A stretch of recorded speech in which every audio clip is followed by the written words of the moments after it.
Hello and welcome to the Entrepreneurial Musician from Hits Academy, a newsletter, coaching service, podcast, and blog preparing today's musicians for tomorrow's realities. Today's episode is titled, Google Search is Broken and What to Do About It. Thank you to Parker Mouthpieces for providing the hosting for TEM. Parker Mouthpieces offers fine customizable component mouthpieces for horn, trombone, euphonium, and tuba, including the Andrew Hitz Artist Model Tuba Mouthpiece. You can find out more at parkermouthpieces.com or follow them on Facebook, Instagram, and Twitter. All right, let's get right to it this week. Google search is broken, and here's what to do about it. Have you by any chance noticed that Google search results have been getting worse over the last few years? If you have noticed that, then you are not alone. A few years ago, Google was great at making it easy to find exactly what you needed. And while it is not completely broken, this isn't really binary. It is a lot worse than it usually is. And this is actually not by accident, believe it or not. There's a great article by Ed Zitron called The Man Who Killed Google, which I will link to in the show notes. It is definitely worth reading. But the bottom line is that in 2019, Google declared a code yellow, is what it was called internally, and they decided that search needed to be optimized for bringing in ad revenue. That was a stark shift in their thinking. They had always just search was search and it was not messed with, and that's why their page was always really sparse. It was just the search, the box, and that was it. There were no ads, there was no other links. This was all very, very intentional. Well, the revenue people got a hold of the advertising people, got a hold of the search people, and were like, you need to optimize for bringing in revenue. So they hired this guy, Prabhakar Raghavan from Yahoo. He is a guy who maximized revenue for Yahoo search, and he ruined Yahoo search. And he has done the same thing for Google. I am going to bring this back to music. You're like, is this a tech podcast? No, I'm going to bring this back to musicians. Just give me a minute. He has been wildly successful at what he was hired to do, which is drive ad revenue through search. But that has come at the expense of the user experience. So what the hell does this have to do with us musicians, you might be asking yourself? It is already harder than it's ever been to be found on Google without paying for Google ads. And that's only going to get worse because it is intentional. This is exactly what Facebook did maybe 6 or 7 years ago. Before then, Artist Page, which they encouraged all of us to sign up for artist pages in addition to our profiles. And they had really good organic reach, whether this was for the Entrepreneurial Musician or whether this was my Andrew Hitz Artist page. They had great organic reach for a lot of years. And then one night, literally one day, they just flipped a switch. And then all of a sudden, you had to pay to reach the people who had already clicked a button and raised their hand and said, I want the Entrepreneurial Musician to interrupt my day via my Facebook feed. They have already opted in, and Facebook has suddenly said, actually, to get those fans to get in touch with them, even though they've asked to be gotten in touch with, you have to pay us. What a brilliant and cynical plan. I'm talking like the organic reach of posts went from, if before it was 600, then it was like 37 all of a sudden. I mean, it was like drastic. We are not talking about like a 20% shave off of the top. Like we're talking like 90%, 95%, 98%. It just basically all vanished. So they got the artists all posting 2 pages and the audience not only getting, but interacting with all that content. And then suddenly they put a paywall up and said, not so fast. So, by the way, this is an old trick. This is just kind of a cool anecdote. This is before my time. But the yellow pages used to go to businesses and they would say, do you want to put an ad in the yellow pages? And if they were like, I don't know if it's going to work, the yellow pages would say, okay, how about this? We are going to, in this year's edition, we're going to put an ad in the yellow pages, meaning that they made it bigger, right? So it would jump out when you would go to the pizza listings for your hometown. There'd be like a big ad for one of the local pizza joints. They said, we will give you that ad for free, and we are going to put a yellow telephone into your pizza place, And when that yellow phone rings, that means that that is going to be from our ad, because this is a brand new number. This is like an additional phone number that's going to ring to there. Anyway, they would put it in for like, a month or two after the yellow pages came out.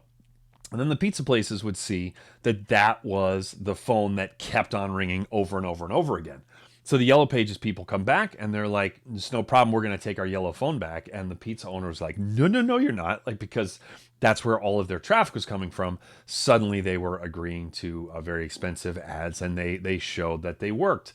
So it's, this principle has been in play for a very long time, but Facebook did it in a really cynical way, and now search is working the same way. The problem is that none of this stuff gets undone, like, ever, until there's like some like seismic systemic change, which will happen again, but it's not going to be anytime soon. So if you were to Google online tuba lessons, which I did for the purposes of preparing for this episode in incognito mode, so that it wasn't like coming up with my own stuff, you are going to see sponsored listing after sponsored listing at the top of the results. And one thing that you should notice is that none of the ads are from individual people who are, someone like me who is teaching online lessons. Because if you don't know how sales works of Google ads, it's all an auction. It's absolutely brilliant move by Google. They get all of us bidding against each other. And so I say, I'll do 40 cents a click, and then you say 42, and then I say 45, and then you say 47. And it just keeps going up and up and up. And Google always gets their money. You're going to notice that at the top, it's all companies, because companies will always have deeper pockets than any solo teacher who is listening to TEM, for example. So until this whole thing gets rethought, again, that's not imminent, then it's going to be almost impossible to compete with the bigger fish for ad space on Google search results. And if you've noticed the sponsored content, there are more sponsored links at the top. They are almost now an entire page. Even on desktop, they're almost the entire first page of listings are sponsored. And not a lot of people will scroll past 7 sponsored posts to get, because they don't even notice it. It's also even harder to tell that it's a sponsored post, rather not post, but listing, but you get the point here, right? Most people are not going to just keep on scrolling through that to get to the organic, results. So you either have to try and outbid companies, or you're got to rely on people, completely defying human behavior, which is just like clicking on one of the first links. So now that you are all sufficiently depressed, what the hell can you do about it? This advice may sound nebulous and sound more theoretical than practical, but I promise you it is deeply practical, and it is the only path forward, and that is become more remarkable. Either what you offer, or how you offer it, or where you offer it, or to whom you offer it has to stand out. I know this seems pretty damn obvious, that in order to stand out, you have to stand out. I know that that's not deep. It's like, it really took him 7 minutes to get to that point. Trust me, I've taken longer to get to a point with less of a payout. But anyway, I digress. So yes, that's obvious, but there are lots of people out there that give you advice on gaming, in quotes, the algorithm, or hacks for things like social media or search. And that is almost always a fool's errand. Even if their advice works today, which for the record, 98% of the time, someone who says that they have a hack for search results, I put 98%, that's crap. 99.9% of the time, it's not going to work. But even if it does, then these things change. By definition, they change. Like the ad department says, hey, we do that, but right? I mean, change is constant, especially in technology. So then it sets up a game of whack-a-mole where you are constantly trying to stay on top of the changes of things like search or social media algorithms, and then acting accordingly. Let's again say, for the sake of argument, that you're able to do that, which I actually don't believe is true. There's another big problem with even that approach, which is that companies who will pay people to only their whole job, the reason that they pay their mortgage is to stay on top of this stuff. They're not musicians that are full time like artists or creators or musicians who also pay attention to the stuff on the side. This is all they do. They wake up, they shower, they brush their teeth, and then they do this, and then they go home and eat dinner and hang with their family and then go to bed. You just can't compete. That's like trying to beat someone at an elite orchestral audition when you practice excerpts like 2 or 3 times a month against somebody who is like practicing and studying this repertoire for 5, 6 hours a day, every day, month after month after month. It's just not going to happen. So put your energies towards being remarkable. That can mean wildly different things. Of course, that can mean wildly different things, but it's worth noting that every single month, the most popular search term, every month, I'm talking 12 months a year, this has been the case for many years in a row now, the most popular search term that people use to get to andrewhits.com, it's always the same. It's Andrew Hits. The second most popular is also almost always the same. It's either second or third. Every once in a while, one will creep up, although it's never anywhere near the first one. And that is Andrew Hits Tuba. So it's really hard to be number one in a space, such as online tuba lessons or Milwaukee wedding band or and somebody is, but then also there's going to be some company that's backed by venture capital that I promise that there's no VC-backed company who the main gist of their existence is not going to be paying the musicians a living wage. This doesn't work that way, right? So what you need is to become like the most famous wedding band in Milwaukee, and that is because fill in the blank. Whether it is that your customer service is just absolutely stellar, like a wedding planner or bride or groom will email you and that you email right back with them and that you're easily reached on the phone because as I've talked about this example over the years before, weddings are high stress, right? For people that are going to like hire a live band, that's a pretty big wedding, obviously. It's really stressful. If you can take the stress out of it and they can say, do you know this song? And you go, nope, but I'm going to know it before your wedding because we're going to play the crap, like that kind of thing. And that all has to be accounted for in your price. If you got to track down songs and then arrange them or whatever, and then learn them and then perform, etc. But if you're the person who says yes to them, that and you also happen to have a great band, so you're super easy to get a hold of, you say yes to everything within reason, of course. And then you get to charge like double what any of the other wedding bands do. And the people who pride themselves on having expensive weddings, believe me, those people exist. And luckily for us musicians, they exist. Then you're like, oh yeah, no, we're the best. Like, yeah, no, you cannot hire this band for $3,000. Like, we're $9,000. And that's it. And yeah, and you can, by the way, if you get booked 1/3 as often as the $3,000 fee, then you're making the same amount of money, and you're working 1/3 as much, which means you have time to do all these other things and make money in different ways. So just remember, it's really hard to be number one in a specific space. It's really easy unless you have a really common name. To be the number one, if you're looking for Andrew Hits, I'm, as Seth Godin likes to say, I am the best version of Andrew Hits in the world. There actually are a few other Andrew Hitses, so with all due respect to them, but I'm talking within the musician, music business consultant, music teacher context. If you want Andrew Hits, and plenty of people don't, but enough people do, that if they want the real thing, they hire me. But that's because I stand out. Right? I stand out through this podcast. I stand out through my website, through my musical output, through all of these various things. So don't worry about playing whack-a-mole. And by the way, I'm also not saying to never boost a post on Facebook. I'm not saying to never pay for ads on Google. It depends on what you're looking to do and how you do it. But in general, the other thing that the people with deep pockets get to do is that they get to test which ads they can run.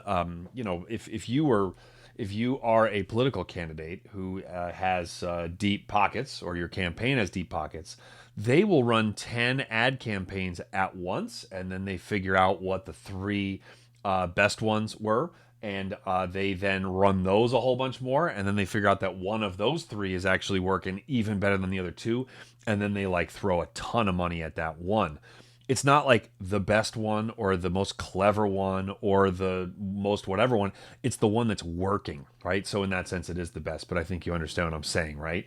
Yeah, it has nothing to do with the quality. It just has to do with the effectiveness. But it takes a lot of money to, well, first of all, to make that many ads, and second of all, to run that many ads, third of all, to run some of them again, some of them again, some of them again, and then go all the way in. Most of us solo practitioners or a string quartet is generally not going to have as much money as a well-funded political campaign, to say the least. We don't have the amount of money to be able to do that. So what you do, if you view that string quartet and you play the same rep as everybody else in the same halls for the same people for the same price point, and your website looks the same, and your press photos look the same, and your bios look the same, that you're fungible. It's going to be a race to the bottom. So Google search is broken. If you've noticed that, you are not losing your mind, because it's actually been intentional, even though I'm sure that Raghavan would not agree that he intentionally ruined search, but he certainly has ushered very successfully. He did what he was asked to do, I'll be clear again, but he has taken search and made it not for the end user, but for the ad revenue people at Google. And he's done it really well. And we are never putting that genie back in the bottle. So stand out, get people talking, and get people Googling your name, your group's name, your consulting firm, to find out more about you, because you came up in conversation, because someone else posted about you on social media, because someone sent you a book, someone sent them a book that you wrote, or a blog post that you wrote, or a link to a TikTok that you made, etc. That's the best kind of way to acquire reach, and it's just not through Google anymore. So and it's not through social media either. The times they are a changing. To quote, I almost said the late great. Yeah, he's not. Maybe Bob Dylan was late for lunch this afternoon, but he is very much still alive, thank God. Okay, this week's quote is from Matshona Diliwayo. Excuse me, I should have practiced saying that before I started. Matshona Diliwayo, a philosopher from Zimbabwe. This is an awesome quote. The world accommodates you for fitting in, but only rewards you for standing out.